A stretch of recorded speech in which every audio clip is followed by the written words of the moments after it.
Good morning, I'm Malcolm Graham Wood and I'm here at Core London studio for my CEO interview. My guest today is Harry Baker, who is the CEO of Borders and Southern Petroleum.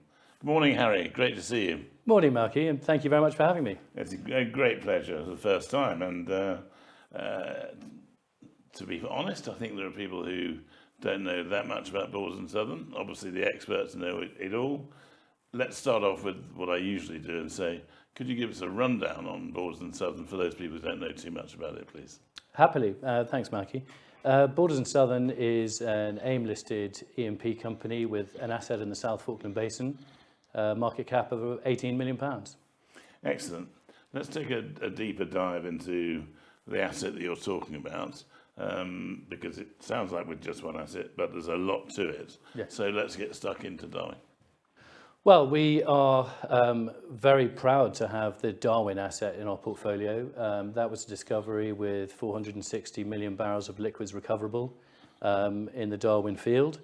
Around the Darwin field, we have another 1.5 billion barrels in very similar structures. And further off towards the shelf, we have some sand plays containing potentially up to 2.5 billion barrels. And then further out in the higher risk part of the portfolio, we've got some enormous fold belts with some structures up to 140 square kilometres in size. You can put any number on that.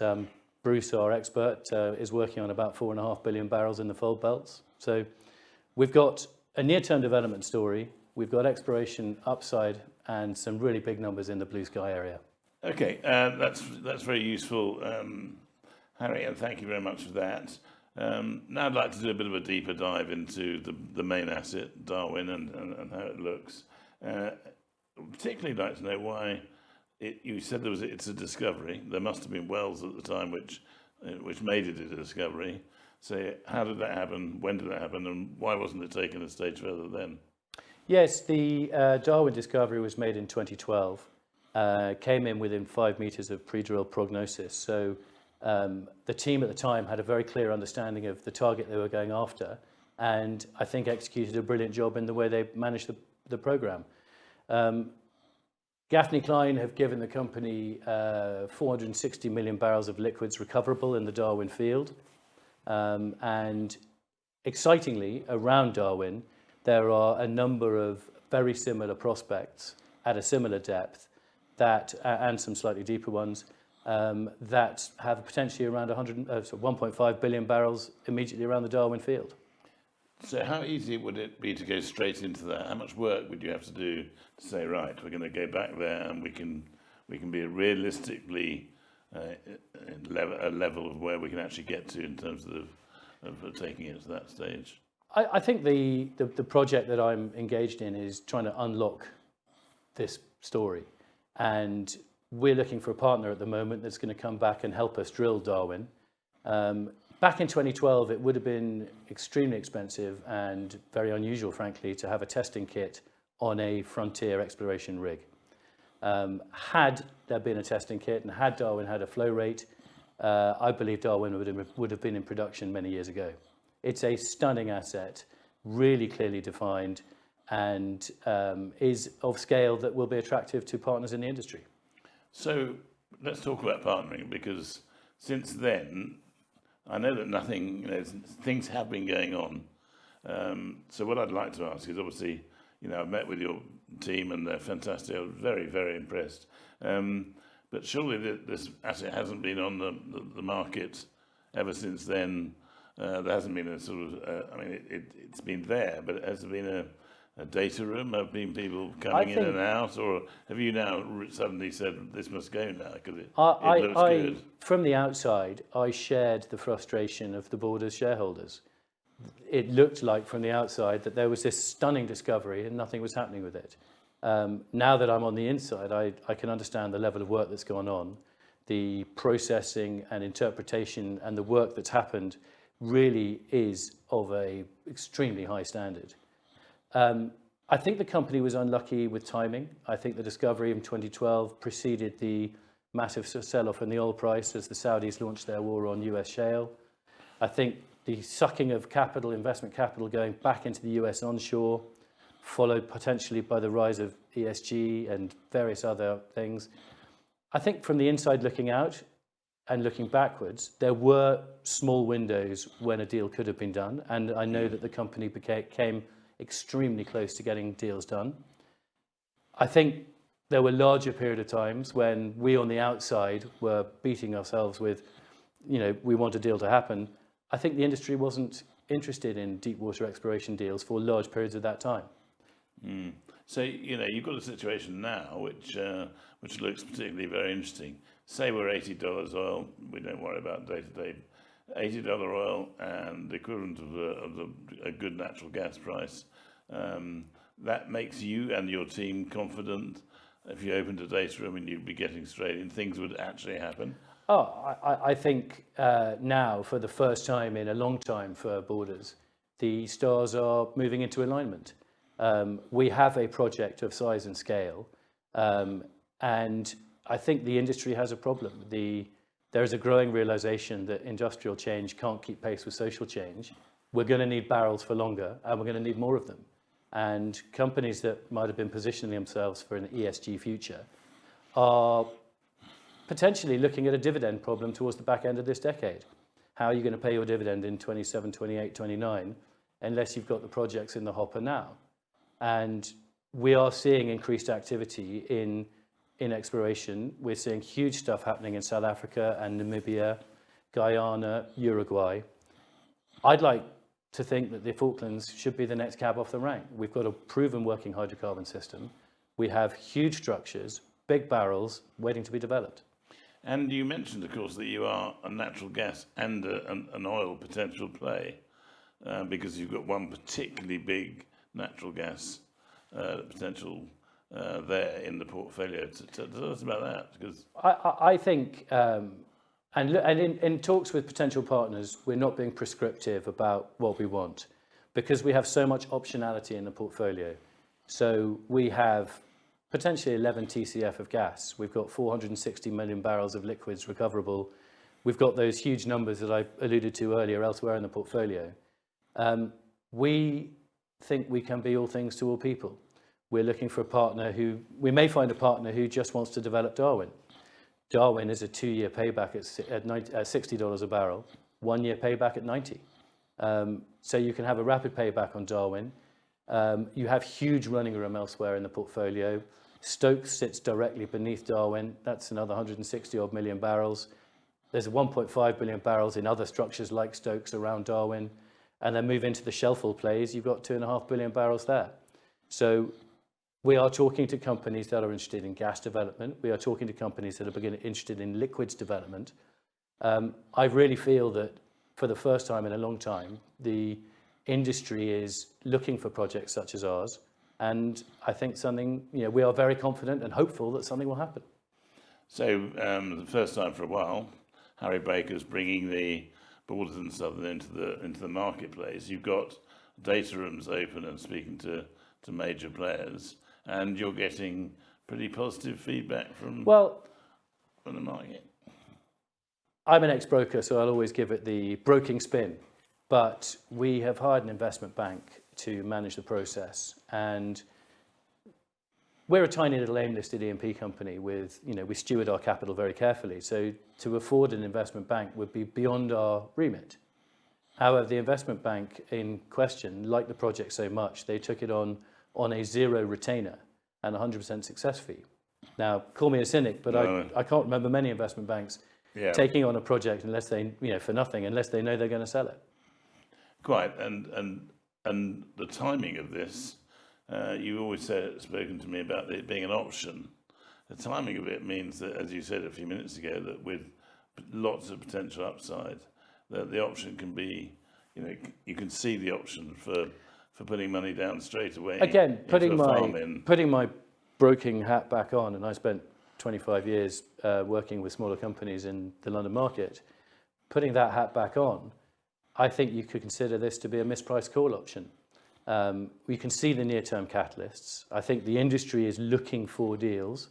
I think, as I said, we have the size and scale to attract decent-sized partners, but there are other catalysts. We're very excited to see, and I think everyone in the Falklands is excited to see the Navitas and Rockhopper moving closer to pushing sea lion to development. Now, of course, they're in the north, we're in the south. There's no immediate sort of knock on for us, but there's a huge sentiment driver there. And I think sea lion moving forward, turning the Falklands into an oil province, means an awful lot for the industry to have confidence to come down there as well. So let's knock on the head one or two of the traditional problems with the Falklands, the political situation, being so close to Argentina, the bad weather, which I know is not bad, the bad weather, and how far away you are. Just knock on. Let's take those one by one. The political situation is always there, and I think is, one of the principal reasons why Darwin isn't already in production. The Falklands are an independent government. They are in control of their own destiny, and they have the support of the UK government. We are looking for a partner that would be politically agnostic, but our assumption is that despite the different noises coming out of Argentina, we're working on the basis that nothing's going to change, and we're looking to go forward together on our own. The weather conditions, I think, are a really interesting misconception in the marketplace. Borders and Southern shot their 3D seismic going into a Southern Hemisphere winter. The last drilling campaign operated all year round in the South Falklands Basin, and I think only 4 days were lost to bad weather. Yeah. The Met Ocean conditions are more benign than the North Sea. There is nothing in the South Falkland Basin that is beyond the current scope of the oil industry. We're in 2,000 metres of water, where we're seeing developments happening in 3,000 now. We have, as I said, more benign Met Ocean conditions in the North Sea. I think nothing needs to be invented here. Nothing needs to be created. Yeah. It's all off-the-shelf kit to develop Darwin. And talking about kit, one of the things that used to hold up people like Rockhopper and so on was people said, oh, you can't do anything, nothing can be shipped from South America. But in fact, now we're talking about, you mentioned Namibia, and there's a lot of, Namibia and South Africa are exciting, very warm postcodes at the moment. Hugely. You could probably get rigs and kit and everything else from Yes, we've done one of the first things we did since I joined was we commissioned a global rig survey. We felt we really needed to know where the rigs were, how much they cost, and when they would become available. We've identified rigs. We've identified rigs in Namibia that come available at the end of 2025.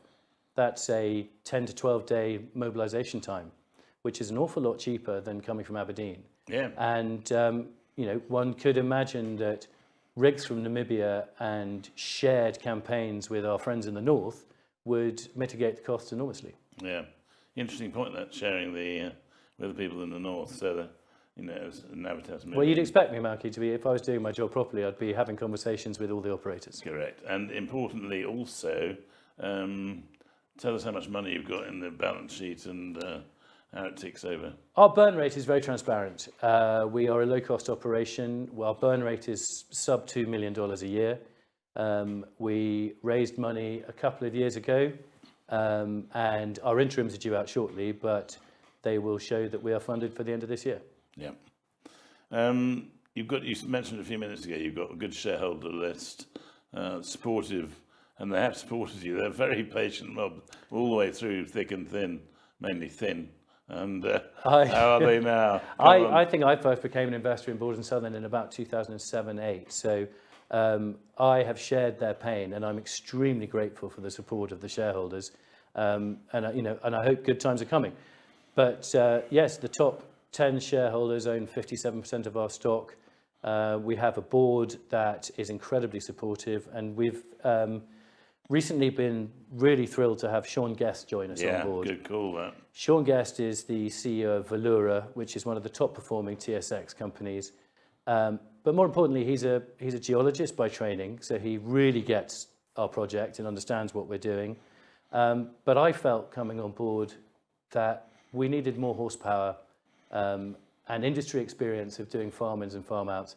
Sean Guest has spent his career negotiating deals with the biggest companies on the planet. And having him on side is a huge bonus to us. And I mean, because I was going to ask, because there have been several board changes in the last year or so. Obviously, Sean very impressive. I know him well. He's a very impressive bloke. And yourself, obviously, coming in, and that's changed the style of the board a little bit, hasn't it? Or would you say driving force? I think I'd compliment my predecessor by saying that from a technical perspective, and I'm not going to embarrass myself by pretending to be technical in any way, shape or form, but everyone we speak to from a technical bent says that the data they're presented with is of the highest quality. The work that has been done on our discovery and on the wider portfolio over the last decade or so is second to none. Yeah. And Sean has corroborated that by coming on board. My job is not really to wallow in seismic or tell anyone that this line means something else. My job is to move this project forward by getting a partner and working hand in hand with the investment bank that we've appointed.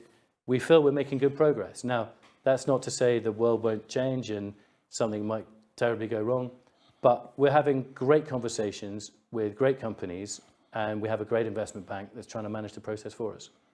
Sounds like a good setup. We're getting close to the end of our time, I'm afraid, but what I always do at this stage is to say, try and put all that together. You've obviously said it all, but what I would like you to do is to say, right, I'm Harry Baker, this is how I would like to see Borders and Southern over the next 12 to 18 months, where you might see yourself. Right. Well, Maggie, before we finish, thank you for taking the time to talk to me. I am just trying to get Borders back onto people's radars. Those Falkland stocks, when the last drilling campaign happened, were exciting.